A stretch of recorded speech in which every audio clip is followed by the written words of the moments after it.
RotoGrinders Daily Fantasy Football Podcasts are presented to you by Yahoo Daily Fantasy Sports. Now is a great time to be checking out Yahoo for your daily fantasy play because they are running their largest tournament in the history of daily fantasy on Yahoo. $1 million in guaranteed payouts with a $250,000 guaranteed overlay coming out of their pocket. And as always, a 10 entry max. If you haven't checked out Yahoo Daily Fantasy Sports, do it this week. $1 million up for grabs over at Yahoo Daily Fantasy Sports.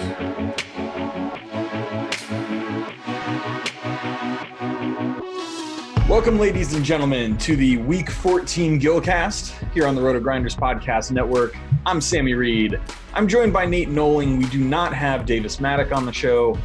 Davis's lineup was so bad and so egregious, and he's such a fish that he just couldn't stand to be on the show. He couldn't stand to get ripped by Nate.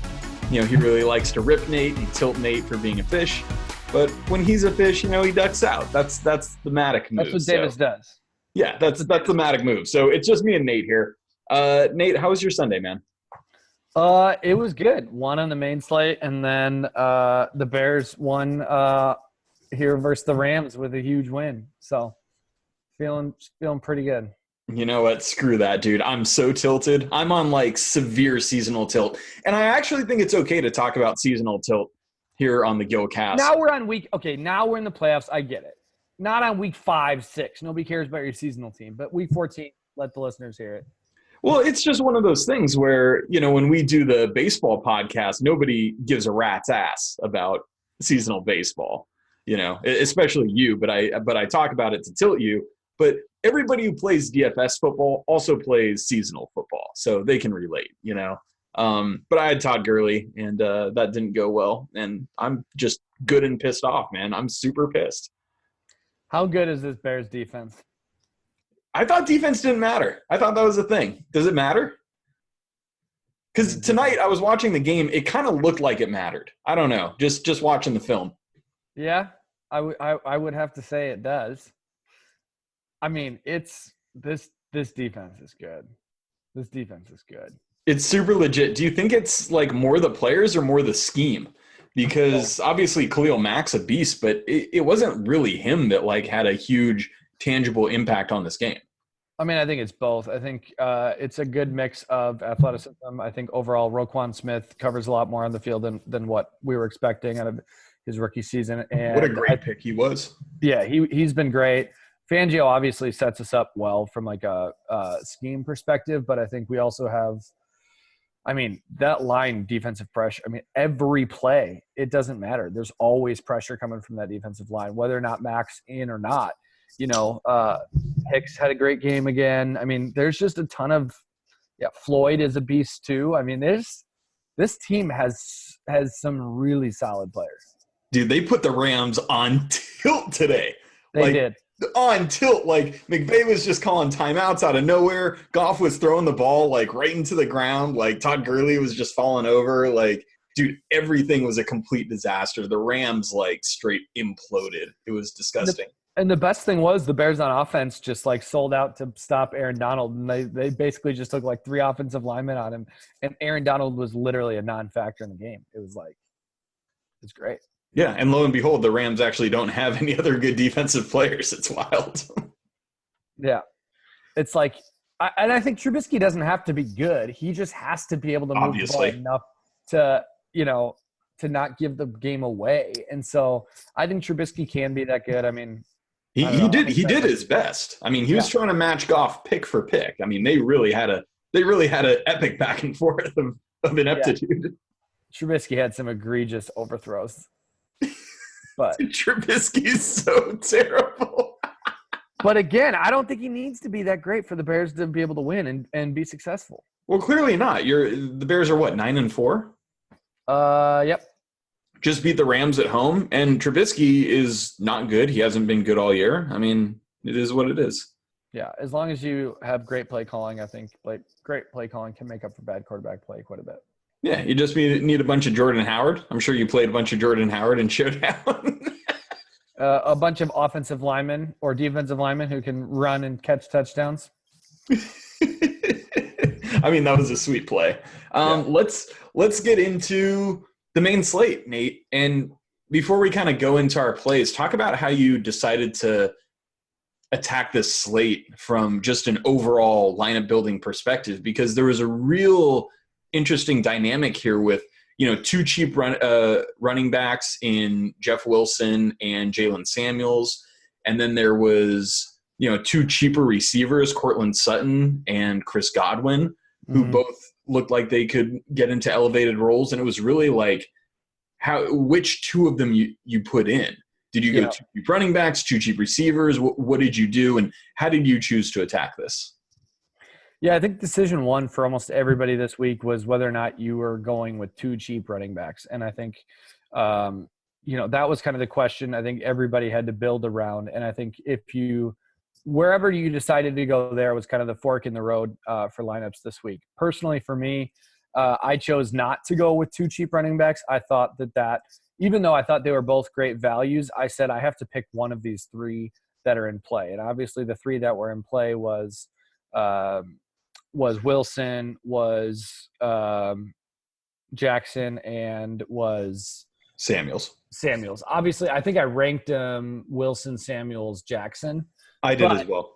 And then I said, okay, I need to pick one of these three, just because I think the opportunity cost at the running back position, it was so clear you were playing three running backs this week. You were paying up for one of the big three in Saquon, Zeke, and CMC. And I thought if you paid down for the other two that you would just miss, whether it was Aaron Jones, whether it was David Johnson, whether it was Nick Chubb. I thought there were many other running backs that were in good spots that I just said, like, there was so much potential for Jackson, Samuels, and Wilson to flop and end up with like 8 or 6 points, where some of those other guys could have easily put up 25, 30 pointers, where I just thought the opportunity cost, even though they were good value plays, I didn't like the construction.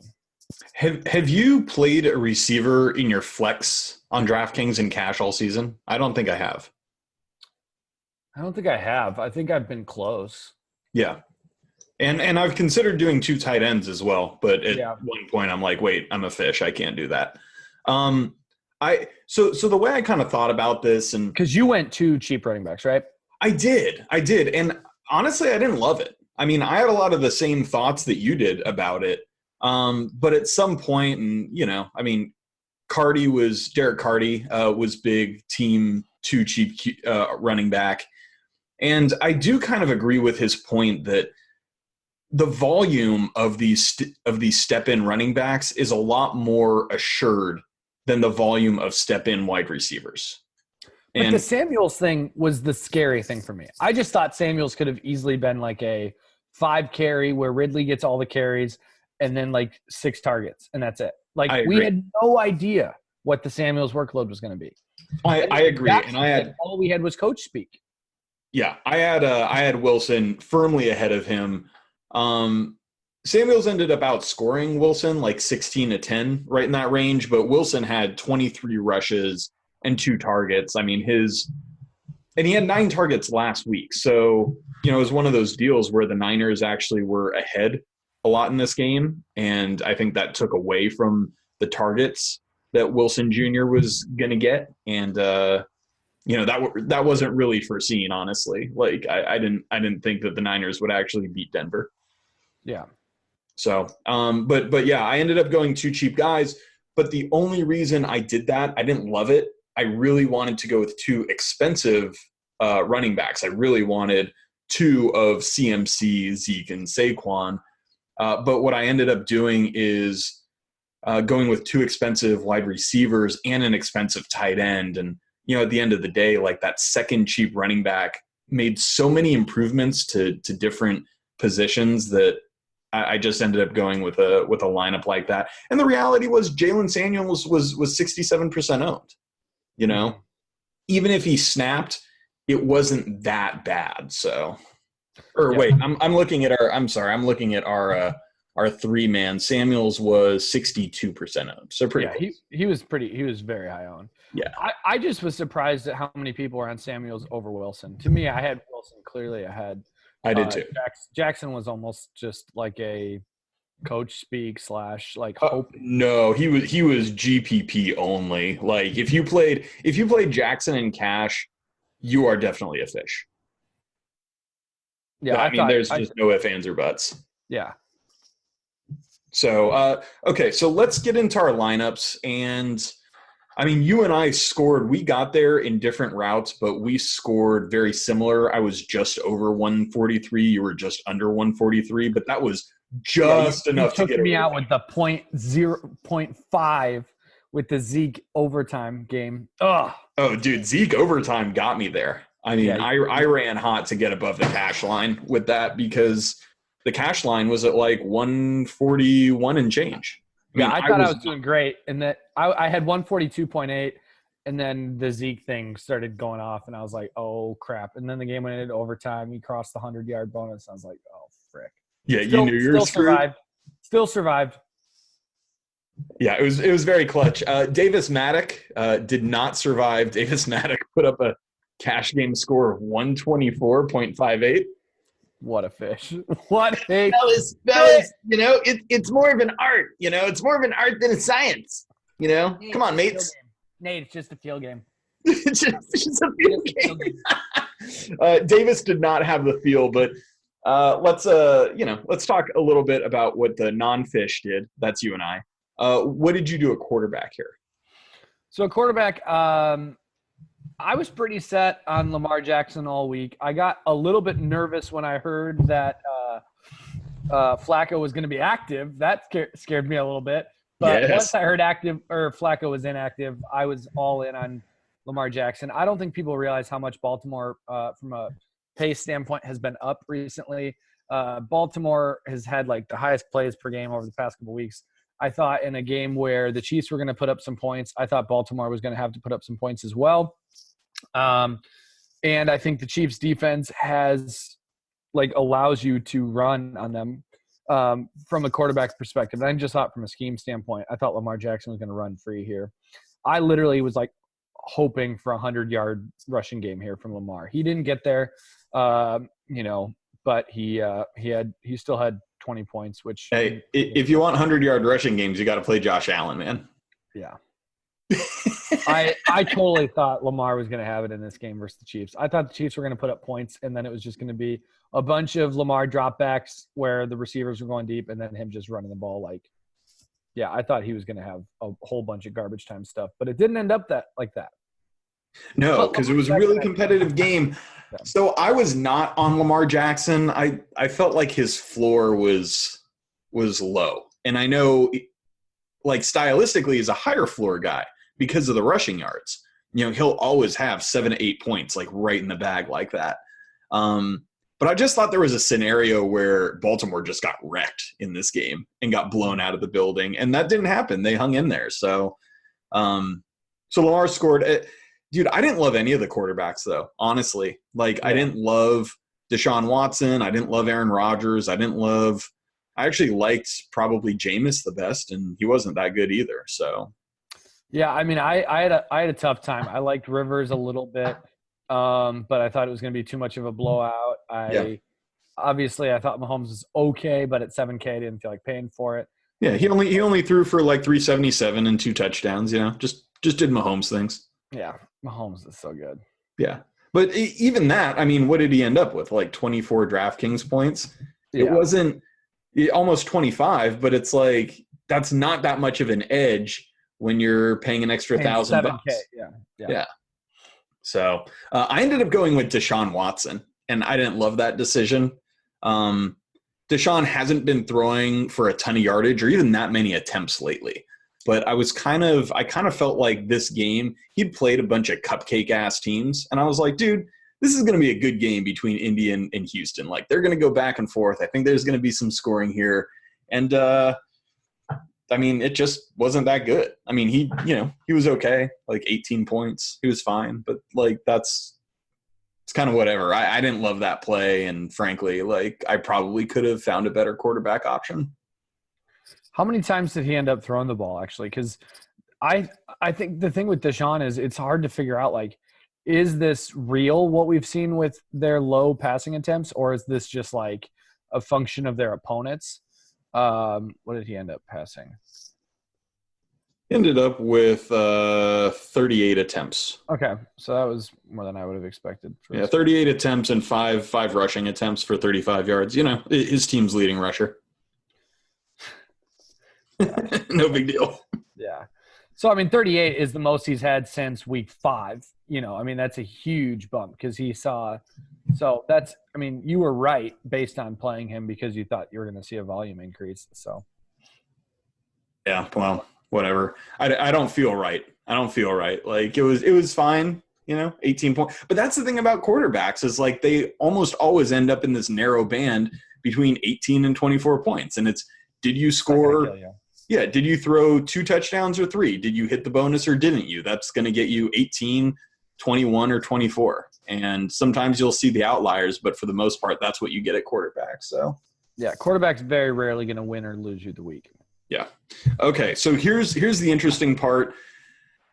What did you do at running back, Nate? You did – well, I know what you did, but – Yeah, this is where it was interesting. So, obviously, I think – everybody was playing one of the top 3 running backs between Zeke, Saquon, or CMC. I had them ranked, I think, raw points. I had Saquon, CMC, Zeke. Those were how I ranked those 3. Mm-hmm. And Saquon got there, I mean, in 3 quarters of work, which was kind of tilting because I was hoping he was gonna add on. But Saquon should have ran for 300 in this game. He literally only had 14 touches. If he would have had he literally was out for I think with 2 minutes left in the third, they pulled him and he didn't touch the ball again the whole game. Yeah, they should have Jamal Lewis this and just gave him 32 rushes and let him set the all-time record of 350 yards that nobody would ever break ever. Dude, it was tilting. In the third quarter, I'm like, dude, Saquon's going for 250. Saquon's going for 250. Nope. And I'm I can't believe I faded Saquon. I'm such a fish. But yeah, I just had Saquon here, and I was even more confident in Saquon after I heard about the Odell news. Yeah, I mean, I just thought Saquon was so clearly going to be the focal point of his offense. He can do so much when he gets the ball from a target perspective or from a rushing attempt standpoint that I just thought he was the smash play. Obviously, you're splitting hairs between CMC and Zeke here, but I just went Saquon. Yeah, I mean, for me, it was more of a price thing. I liked them all. Yeah. And at some point, it's I like all of you. Do I really know who's going to smash the hardest? Not really. You know, sometimes a guy gets in the end zone once, sometimes he doesn't. Sometimes a guy gets in twice and the other guy gets in 0. Or the guy blows out his team the team blows him out by 40 and doesn't play a fourth quarter. Yeah, exactly. Imagine the New York Giants blowing somebody out by 40 points. Yeah, I did not see that in any range of outcomes that I had predicted. So no, that was wild as hell. Okay, so you went with Saquon, which I thought was a great pick, and then you went with one of the cheap guys. That was Jeff Wilson Jr. And then my contrarian was DJ. I went David Johnson at running back, which I mean, I think some people might have been on him in tournaments, but I don't think many people were on him much for cash games. I thought that the workload that DJ has been seeing, I think over the past – since week 11, he's second in overall offensive share, only behind Zeke. He's first in overall team touch percent of team touches, I think. But, yeah, I mean, I just thought he was smash here. And I think if he didn't get taken with his 2 touchdowns last week, he would have been a chalk play. He would have been a chalk play, I think, and I'm not going to let some touchdown variance spoil it. I mean, when the workload is clearly there at his price tag, I thought he was like a jam him in play.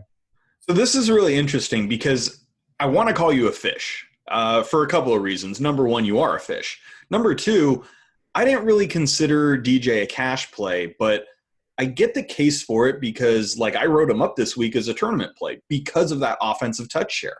And I do agree that if Edmonds hadn't cucked him twice last week and DJ had gotten the 2 touchdowns, people would have been like, oh, 6.5. And then, it's kind of where the feel goes in. I thought this game could be really, really bad. Who's the dude? Snacks Harrison that Detroit got? They've been really good against the rush lately. And I was like, dude, they've been smashing running backs. It's all bad. I just think this game could be terrible. I don't want any pieces of any of it from any side. I don't want any players from this game. And so I kind of took DJ out of my cash consideration. It was kind of a weird spot for you, Nate. I'm going to be honest, because most people, I think, either went two of the elite running backs and one low-price guy, or they went two low-price guys and one elite running back. You thought you could get that usage for a couple grand less, and it let you do some other things with your lineup. I want to call you. I was stuck between three running backs in that second spot, and it was going to be DJ, Chubb, or Aaron Jones, and I went DJ. I thought it's DJ between them because you can't, like, with I mean, Chubb's on the Browns, so I think that's usually bad. And then Aaron Jones, we just can't be assured of his workload. So in cash, he's great in tournaments, but I don't think you can play a guy like that in cash right now. I wasn't able to build a lineup that I liked with going with two of the high-price running backs. I just wasn't. So yeah, I really tried to do it. I tried to do it all week, and I just couldn't do it. And I was bummed. And, you know, we talk about this position by position, but all these things really flow together. You know what I mean? Like a decision you make at running back, it's not just like, oh, you know, I thought Jalen Samuels was awesome. It's what did he allow you to do at receiver? What did you do and what did you not do that a lot of other people did? So that was, you know, that all flows into each other. Talk a little bit. Oh, I guess I'll talk a little bit about what I did. I was going to say, you went the chalk 3, right?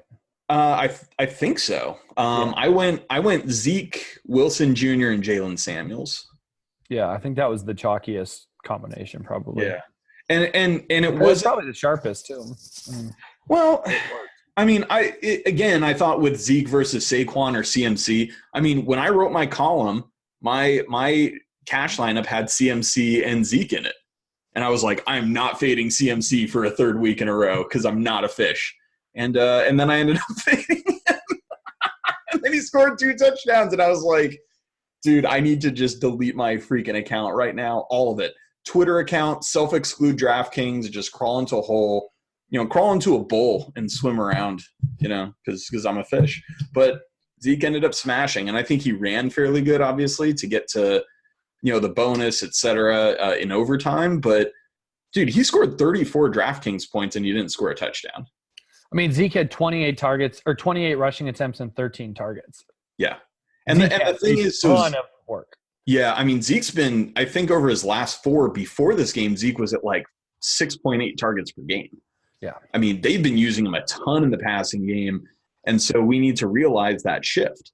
Yeah. You know, I mean, Saquon, he was getting more looks than Saquon over the last month through the air. Yeah, Zeke was definitely a good play. Yeah, so it wasn't, I mean, and again, it wasn't like I was so confident he would smash over the other guys. It was just like, he's a couple $100 cheaper and I needed it. Yeah, that was really it. So, yeah.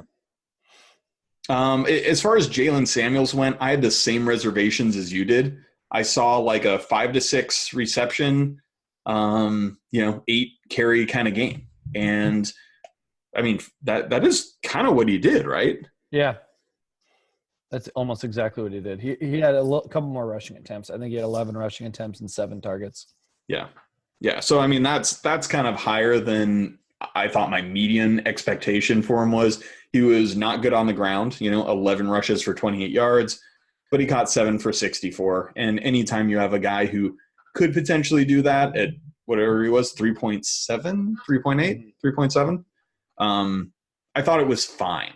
I wasn't in love with it. I did not play him in tournaments because I thought he was one of those plays that, like, you could easily just have a meh game and not score touchdowns. And that's, he was fine. He was 16.2 for less than $4,000. He got value. So, I'm not mad about it, but I'm not going to sit here and say I loved it. Yeah. So when we get into wide receiver, this is where I also pivoted as well from the chalk play. The chalk play was, I think Keenan was probably the highest owned of the high price, which I did go Keenan. I thought Keenan was in a smash spot here. Yeah, he was 40%. Yeah, Keenan was my high price, and then Sutton I think was probably chalk for most people as well. Went Sutton, which didn't work out. But the pivot I made, which I actually wanted to talk about, was I went Shepard over Godwin. And obviously, result-wise, it's hard to talk about this because the game flow for Shepard got so weird where they got up to 40 and they didn't pass the ball more than he probably only ran like 15 routes because the game was so crazy, but he did end up scoring a touchdown. But Godwin got 10 targets. But the reason I went with Shepard was because Shepard, with Odell out, was the clear number one wide receiver target. And I thought he had the highest target share projection on the team, Really? Where Godwin was like third or fourth behind Evans, Humphreys, Brait, or in line with Brait. And so I didn't feel like paying up for Godwin when I thought that getting the number one target on the Giants, where I think if we would have seen four quarters here, I think Shepard easily could have had 12 targets. So I'm gonna question your reasoning a little bit here in that, you play, say, Odell's out, right? So you're like, I'm gonna play Saquon because Saquon is clearly gonna be, their top guy, but I'm also gonna play Shepard because he's gonna be their top receiving option. Yeah. And what you're doing is kind of saying, okay, that work is really gonna filter to those two guys a lot more, which may or may not be true, but it's the New York Giants. But you're evacuating 30% of the team's targets. Yeah, but they're Eli Manning targets. I mean, I don't care who's throwing the ball. How much – that's the thing. I would not want to be overexposed to the New York Football Giants on the road in a divisional game against a decent defense. So that's where I kind of – I just think when you get the number – I don't know. I had Shepard as like a 24% target share guy here. And the leading target share for New York, where I had Tampa Bay, their target share was a lot more spread out, where I had Evans at 24%, Godwin at 20%, Humphreys at 20%, Brait at 15%. So but isn't Godwin at a 20% share better than Shepard at a 24%? Because Shepard is from a cash perspective. Yeah, because Shepard has a much higher catch rate and much higher target overall touchdown projection here because at 24%. I mean, there was no other red zone guys who were going to take the targets. Where I thought Evans, Humphreys, Brait are all guys who can take some of the touchdown projection from Godwin. I mean, and that is Godwin true. Was third in targets last week in the exact same situation with Djax out. He doesn't become the number one target all of a sudden, where Shepard becomes the number one target. Dude, we've been playing the Bucks QBs all season because all they do is throw downfield and throw for a ton of yards. I know, but one of these guys went from getting 8 targets a week to all of a sudden being the number one guy, where one guy goes from getting 2 targets a week to now being the third guy. I like Godwin, obviously, from a talent perspective, but Shepard has – I don't know. I thought Shepard was I felt good about that pivot this week. Well, I think you're a fish, Nate. But Shepard did run hot and catch that touchdown, just like you were saying. He didn't run hot. He took that end zone love, and just like you predicted. I mean, he caught 2 passes, which is actually more than Chris Godwin caught. Chris Godwin had 1 reception. I mean, Eli literally only threw 22 passes. He dropped back 22 times. I bet I wouldn't be surprised if Shepard ran more than 20 routes. Jameis threw 38 times. Yeah. So I'm no mathematician, but I'd rather have 20% of 38 attempts than 24% of 22 attempts. You couldn't have projected the game flow to get up to 40%. We're not going to talk about this. The game flow. Dude, it's a field game, Nate. It's a field game. Should have felt that the Giants were going to get up by 40. So at receiver, I did play Chris Godwin, who got 10 targets, but he only caught 1 for 13 yards. So that was my Chris Godwin day. He was 43% owned. He led the week in air yards, if you care about those. Yeah, I had Manny Sanders the week before when he led the week in air yards, and he had a pretty good game, but I'm just heavy on the air yards. You know what I mean? I like air yards, Nate. Well, yeah. Chris Godwin, 173 air yards, only converted 13 of them. Jesus Christ. So egregious, bro. A racer of .08. Oh my God. That might be one of the most inefficient games we've seen this year on that much volume. Yeah, that's not good. It's not good. I went Godwin, Keenan Allen, and DeAndre Hopkins. So I had a kind of interesting setup. I liked both Sutton and Godwin, but at the end of the day, I just felt like there's so much variance in receivers, especially low price receivers. And I thought that one or both of them could bust, and I didn't want to have two busts in my lineup.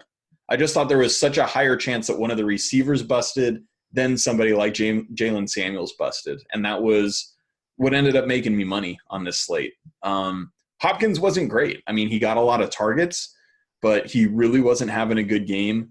The Deshaun Watson to Hopkins touchdown in the fourth quarter, got me there. That was a big play for me. He ended up only going 4 for 36 with one touchdown. I think he had 10 targets though. So that's what I'm looking for. Yeah. I'm not going to hate on Hopkins at all. Yeah. So, I might have not gone Watson and Hopkins because then you're tying too much of your cash game floor to a weaker stack. I liked Watson and Hopkins, but I didn't think it was an elite stack. So I think if you're going to stack guys in cash, you should probably have it be an elite stack. And I don't think that was. So I should have gone with somebody different at quarterback, I think, because of that. So that was kind of a fishy move by me. I'm just still staring at this Chris Godwin line. This is the third most inefficient game we've seen this year on this volume. Ooh, who are the first and second? Philip Dorsett in week 3 saw 127 air yards and converted 0 for the most inefficient. And then Travis Benjamin had 152 air yards in week 1 and only converted it for 1 reception yard. Godwin. Godwin's right there. Godwin joining the holy trinity of Travis Philip Dorsett. Oh, jeez. Dorsett. Jesus. That's really bad. Your boy last week, Julio.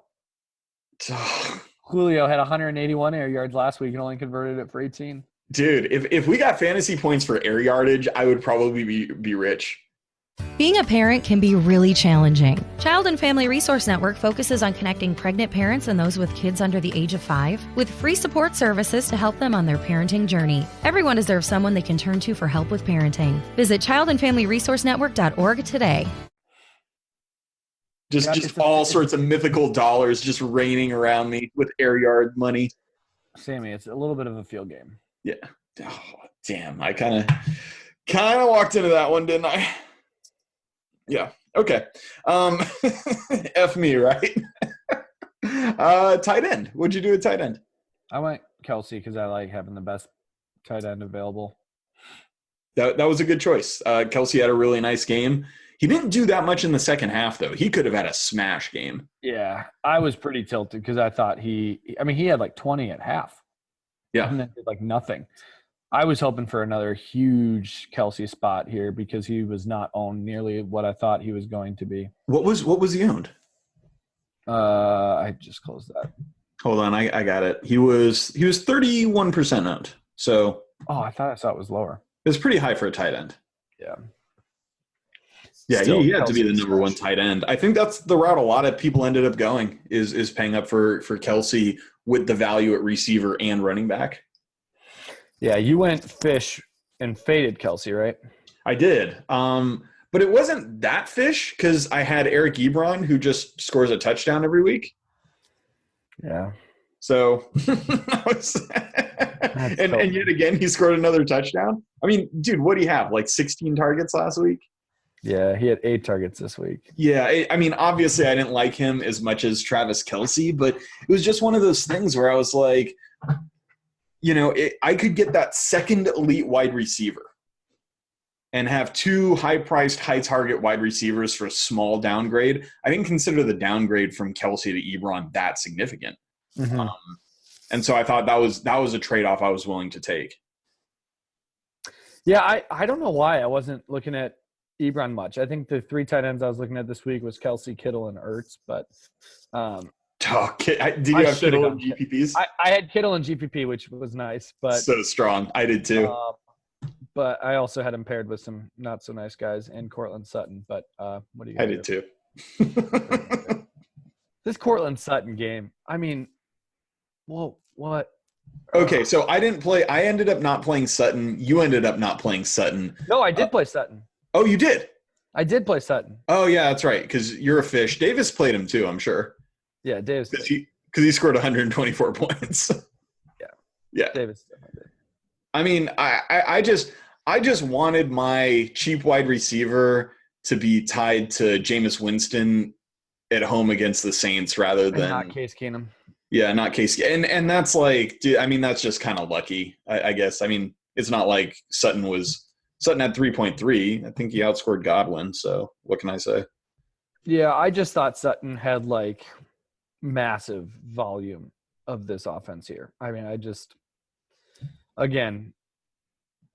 I think I have to get better. Like my leak here is like when people are out, I'm over projecting targets here. I think that's what I'm learning. Like my takeaway, I think it was a couple weeks ago with San Francisco where I over projected Bourne. I don't know. He played Bourne in cash. I remember that. Yeah, it was like 2-3 weeks ago. I think I might have potentially maybe overvalued Shepard here, but Sutton I had projected for like a massive target share. And it ended up being like the Tim Patrick, Deshaun Hamilton game. I mean, and that's the thing. What I'm talking about when you get down to it is that when a running back steps into a role, you can be pretty sure of the volume. When a wide receiver changes roles, it's a lot more variable, and a lot of times that extra volume that you think is going to happen doesn't end up happening. I mean, it was so sharp to just do Deshaun at the stone minimum in GPPs. I wouldn't have played him in cash, but I mean, maybe we should have considered him instead. Yeah, I mean, literally Tim Patrick and Deshaun Hamilton all both outscored or out targeted Sutton. I mean, it was like Sutton's workload didn't change at all, and Patrick and Hamilton's did. So that was tilting. I mean, but I think it was just a leak from my game. Like I'm noticing more and more.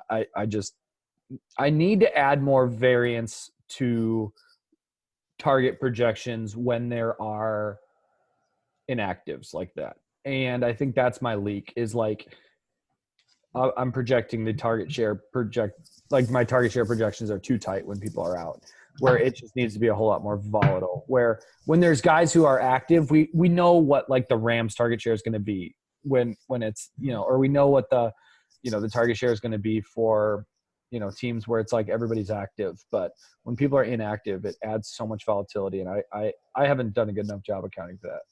Nate, this is, I think, the first genuine L you've ever taken on this podcast. No, it's not. Ladies and gentlemen, give Nate a hand.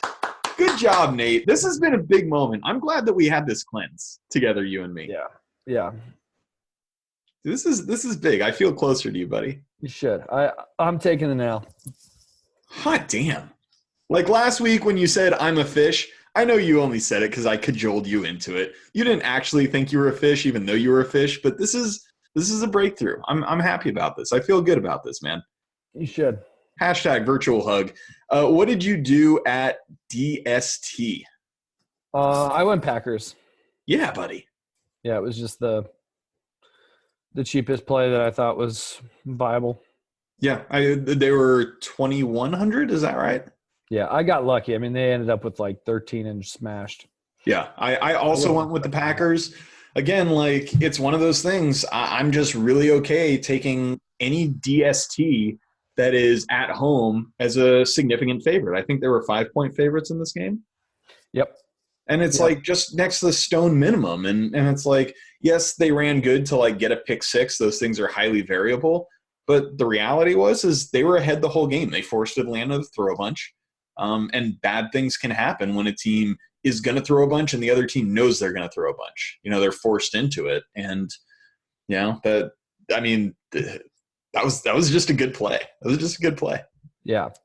Yeah. I thought that I felt good about. I didn't have enough. Did you have much Aaron Jones exposure in like tournaments or anything? I don't want to say I had a lot. I definitely had some. He was definitely in my player pool. Yeah.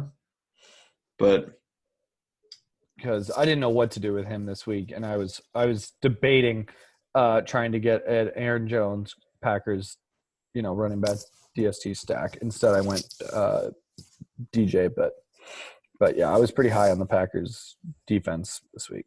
Yeah, and they were only 8% owned, and it just is crazy to me every week that home favorites that are cheap. Yeah, that are just so cheap. Like, it just allows you to do everything else you want with your lineup, and people don't play them. And it's like, dude, the Chargers scored like 3 points. They were at home against the Bengals. Obviously, they didn't play nearly as well as I thought they would, but it's like, why am I going to spend $1,400 more on a DST? Like, it's just so bad. It's bad. Like, use that extra money to pay up at tight end or get a better receiver or something like that. Get like off of Cortland frickin' Sutton. Right, yeah. Upgrade from Cortland Sutton is probably a good idea. Amari Cooper smash, bro. What did he end up with? Like 217 and 3 touchdowns, I want to say. Yeah, so it was like 50 DraftKings points. Yeah, it sounds about right. Never really considered him for cash, but I did write him up this week as a tournament play. I didn't end up having nearly as much of him as I would have liked. But we need to start considering him as like a top wide receiver, I think, right now, because even before this week, since he joined Dallas, he had a 25% team target share. Clearly their number one option. Like, that's elite usage. Yeah, he smashed. Yeah, he just did. Yeah. I missed it. I didn't have any of that game. Yeah, I mean, I don't know. It's so some of these games are tough, especially these divisional games where they're meeting for the second time, because there's things that show that those games don't end up scoring as much as we think they will. And that was probably an issue with me when I had Watson to DeAndre Hopkins in a game versus the Colts, et cetera, right? Mm-hmm. So those are things you need to watch out for. What other takeaways do you have here? What did you learn today? Besides your target share epiphany? I think I've learned that, like, we're in week 14, almost week 15 now, starting next week. Groupthink is stronger than ever at this point, and cash lineups are getting more and more chalky. And I think you need to start picking where you're going to get off the groupthink train at this point, or I don't think you're going to actually be making money in cash games at this point. I think earlier on in the season, 1, 2, 3 weeks, it's okay to go with the chalky guys, but I think the later we get in the season, the more the powerful groupthink is, and I think it's important to pick where am I going to actually take my stands here.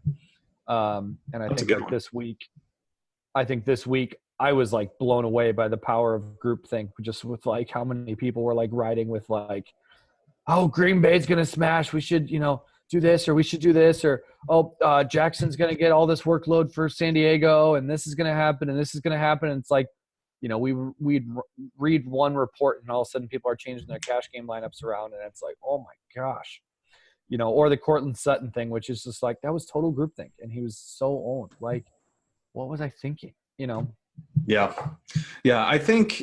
And another thing when we're talking about groupthink is in tournaments, it's not just enough to get off plays that other people are really into. It's constructing your lineup in a unique way, right? Like I was talking about, there wasn't a lot of middle this week. So many guys in that 5 to 6.5K range on DraftKings were just not owned at all, especially Amari Cooper or David Johnson, because there were good cheap options, and so that's that opens up enough cash for you to get elite high price guys. So the real contrarian way to do things is to middle it and start getting guys in that middle range that nobody is playing because of the new dynamic of these injury replacements coming through. And I think that's a big thing in tournaments. Again, I liked Cooper a lot. Talked about him, wrote about him, talked about him on the Gillcast, etc. Still didn't have enough of him in GPP. And I think that was a failing by me. Yeah. So, Yeah, let's talk about Showdown for a minute. Let's do it. So we have Minnesota going into Seattle. Seattle is a 3-point favorite here. What are your overall thoughts about this game? Just in terms of how you think the game is going to operate and how you're going to choose to make that part of what you do in Showdown.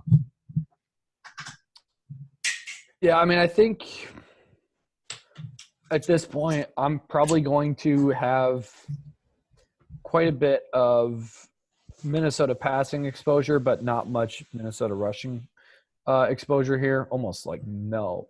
I don't want to mess with Delvin here at all. So you think that Seattle as a 3-point favorite, you think that's the sharp side, that they're going to be more in control of this game? Yeah. If I had to say like who are the players that I want to have, it's going to be these Seattle receivers. I want to have more of the field on guys like David Moore, on guys like Vanette, obviously Wilson, even like Doug Baldwin. I know Davis would be here calling him Dusty Doug, but like Dusty Doug, bro. Tyler Lockett obviously has huge upside here. Guys like John. I mean, I don't know. I want Seattle side here, and then I think obviously I'd mix around with some Diggs and Thielen and Treadwell, but I want to fade Minnesota as much as possible. Obviously, So, what do you think of the Seattle rushing game? Obviously, Carson is kind of the lead back there. These guys don't get a lot of passing usage in general, any of them. But Chris Carson definitely kind of the lead back there. There's a weird kind of thing going on with Rashad Penny, where he's questionable. He had this injury that kind of popped up. We're not sure if he's going to be active, although there hasn't been a lot of talk that he's going to be inactive. He's kind of stolen some work in the last couple of weeks and looked pretty good doing it.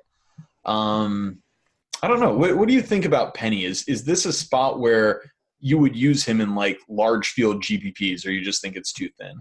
No, I think it's too thin. I think if anything, I would go down to Davis. Interesting. Mike Davis. He's 2.6. Yeah. Which I think, if you're looking for a Seattle running back, I think he'd be the one that I would look at. I think Davis has potential to see just as high of a target share as Carson, and at half of the salary, and I'm assuming a tenth of the ownership probably. Yeah. That's where I would go. So I think that if I had one receiving option, obviously he's the most expensive. I like Adam Thielen the best, and that's not a hot take. Yeah. But this thing with Diggs, like I've been a Diggs owner in seasonal the last couple seasons, and the thing where he's on the injury report and he doesn't play that well is real. And I don't even know. I think he might have been taken off the injury report this week. But it was just, 7 days ago that the guy woke up and his knee was swollen and he was a game time decision. Mm-hmm. I'm not like super sold that just like, oh, it's cool now. Like it's all good. So I'm a little iffy on Stephon Diggs. I'm going to be honest. Yeah, I see that. I mean, so then are you looking at Treadwell?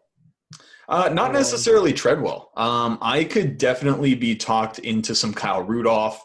And I'm not nearly as down on Dalvin as you are, but obviously I come at this Showdown from a real like GPP perspective. I don't play Showdown cash. Yeah. So Seattle's actually been really susceptible to the run lately. Run D has not been amazing. Dalvin's actually been getting a decent amount of work through the air, not a ton. Obviously last week was like a big outlier for him, but he's been getting 3 to 4 targets through the air every week. Just hasn't really been getting bell cow carries, but they've kind of like used Latavius when they have leads to like hammer the game away. They don't use Dalvin for that right now. So I guess what I'm saying is if you buy that Seattle's going to be in the lead, I think Dalvin gets a decent amount of work through the air. I can see 5 targets from him. Yeah, I could see that. And if you think Seattle's going to be in the lead, maybe going with some Aldrick Robinson as well. But I know people hate Doug Baldwin, but I could see Doug Baldwin smashing here. Well, that's the thing is I don't think people are going to own Baldwin. You know what I mean? Because he's not having a great season. He's highly questionable game time decision. And I think any time that a guy is hurt, people start making lineups before they even know if he's going to be in or out. And so they're like, oh, Baldwin game time decision. No, I'm not making lineups with him in it. So I think naturally his ownership will be lower. Yeah. I could see it. I mean, he's been So yeah. I'm actually agreeing with you. I think in tournaments, I think he's a fine play. Are there any like lower price guys? I mean, I think in Showdown, if you want to bink a big GPP, you need to have like that random touchdown that just tilts all of Twitter. Everybody on Twitter just like freaks out, and you're the guy with them, and you're just like, what's up? Are there any guys down there who you see as potential like touchdown dudes? Just total one-offs. He's not that cheap. I think you mentioned David Moore earlier. Yeah, David Moore's 5,200. So I mean, I would say he's probably the one guy that is probably going to go overlooked. Maybe Jerron Brown if Baldwin's not active. Mm-hmm. I like Van Nett. You know, I played Van Nett that 1 week in cash, and he had one catch for one touchdown. Right. So yeah. Yep, I've loved him ever since. I can see that. Yeah. I'm a big David Moore guy. I like David Moore. You like air yards? Yeah, I like David Moore. Every year, Seattle's got some dude like Paul Richardson or whoever it is that like just goes up and catches like a bunch of touchdowns here and there. Yeah, I mean the volume hasn't been there the last like 3 weeks for him the way it was. No, it actually it has. Okay, it's 12 through 11. Yeah, I mean he's seen over 100 air yards the last 2 weeks. Like, yeah, give me some of that. Yeah, he might actually be like a staple for me in tournament lineups. Yeah. David Moore, baby. I'm in.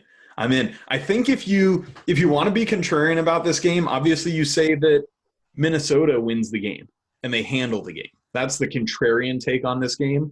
So if you buy into that, I think Minnesota defense is a play. And I think that, you know, like kickers are a play, like Dan Bailey is a play in that regard, and running backs. If you think this game has like Bears/Rams Sunday night potential.